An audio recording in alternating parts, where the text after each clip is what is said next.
2020年 SUV 繼續風魔全世界啦，淨係計香港新出嘅呢，我哋10隻手指加埋腳趾都數唔晒啊！2020年我哋所試過嘅新車裏面呢，有日本 SUV 啦，有歐洲嘅，有城市嘅 SUV， 亦都有正統嘅 Off-Roader。咁喺咁多部車之中，要揀一部出嚟呢，其實都唔簡單嘅。咁最後呢，我哋揀咗 Benz 嘅 GLB 成為我哋嘅得獎車啦。原因好簡單，我哋覺得呢一部車呢，具備好多香港車主呢都好中意嘅元素，同時呢，佢可以兼顧到駕駛者同埋乘客嘅唔同需要。咁而家我哋就即刻睇下呢部車究竟叻喺邊一度啦。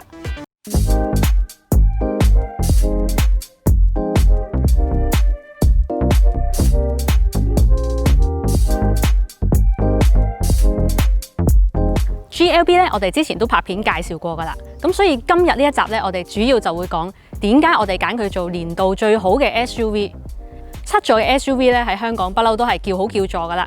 GLB 咧算係當中性價比比較高嗰批嚟嘅。佢雖然有7個座位，但係佢車長咧只不過係4.6幾米啦。大家可能都知道啦，如果你要 full size 5米長嘅歐洲7座 SUV 咧，其實你冇翻70-80萬都走唔甩嘅。咁雖然呢架車咧，佢都係叫做豪華汽車品牌嘅產物啦，咁但係因為佢個 size 咧屬於中小型嘅，所以價錢上會比較相宜啦。而家就係賣緊50萬有找。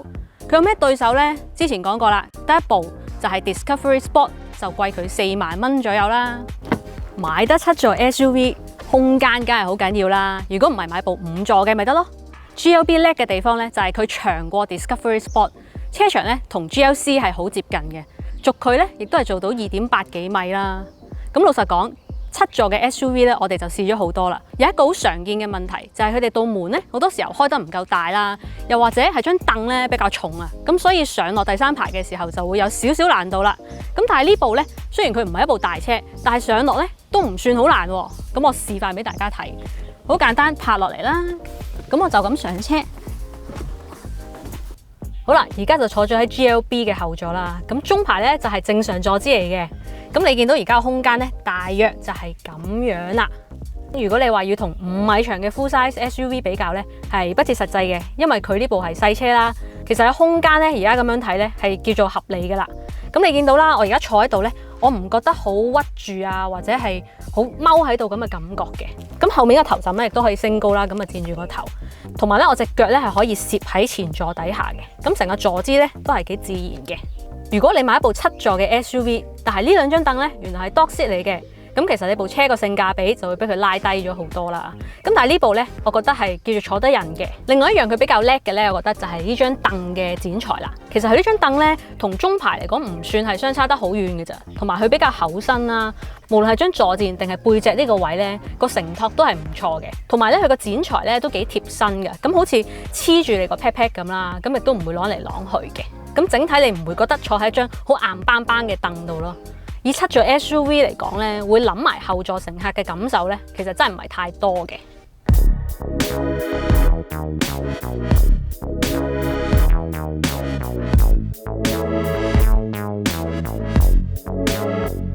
GLB 咧而家香港有2款型號嘅，咁就係250啦，同埋35。咁今日我哋主要就講翻呢一部250嘅。咁呢部車咧，佢用就係2.0嘅直4 Turbo 啦，馬力係224匹。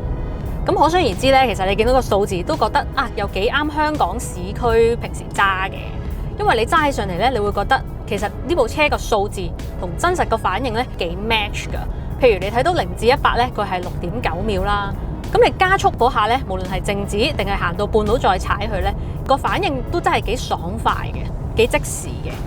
呢部 GLB 嘅操控咧，無論係油門啦或者係轉向咧，都係幾容易去掌握噶，同埋好直接啦。意思就係話你踩幾多或者轉向轉幾多咧，你完全知道部車係做唔做到咯。咁所以我哋會覺得呢架車咧都幾啱新手嘅司機去控制嘅。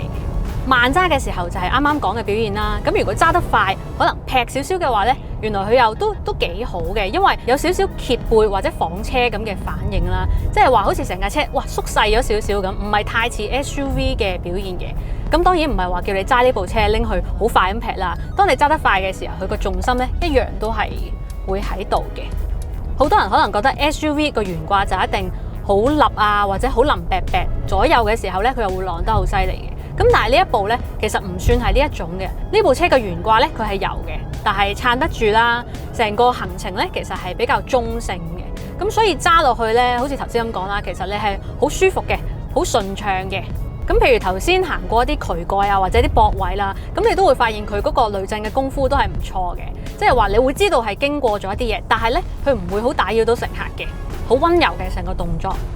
GLB 嘅隔音功夫咧，其實都有翻 Benz 一貫嘅水準啦。譬如頭先我試過咧，前面有架洗地嗰啲車，咁原本咧應該好嘈嘅，咁但係呢個車廂咧唔係太聽到傳嚟有啲噪音啦。有時或者頭先經過一啲比較凹凸嘅路面啦，好多時候可能懸掛咧都會有啲雜聲嘅。咁但係呢一部咧唔算太多，所以行車嘅感覺其實都幾高級嘅。綜合翻呢架車嘅行車啊、噪音啊、懸掛各方面咧，我哋會覺得呢一架車無論你係揸車嗰個啦，又或者係坐車嘅，都會覺得呢架其實係一架高級私家車應該有嘅表現嚟嘅。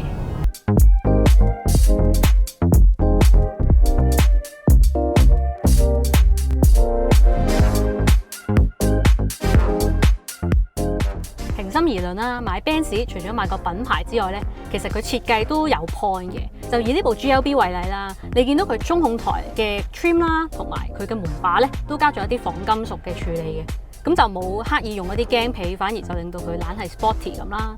咁就加埋前面呢一塊咧一體式咁樣嘅雙芒系統，咁你會覺得成件事咧係有啲年輕嘅味啦，同埋有 style 啲嘅。咁我而家咧又講埋佢基本有啲咩配備啦。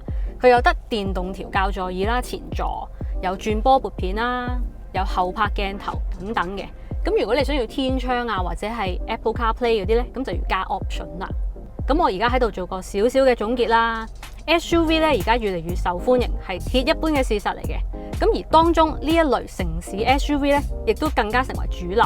咁呢一部 GLB 咧，雖然佢車仔細細啦，有7個座位，咁定價咧係相當進取嘅。成個 package 你會覺得都幾吸引喎。咁所以咧，而家大家見到唔少 GLB 行街咧，並唔係冇原因嘅。亦都正因為係咁，我哋就揀咗佢成為我哋2020年最出色嘅 SUV啦。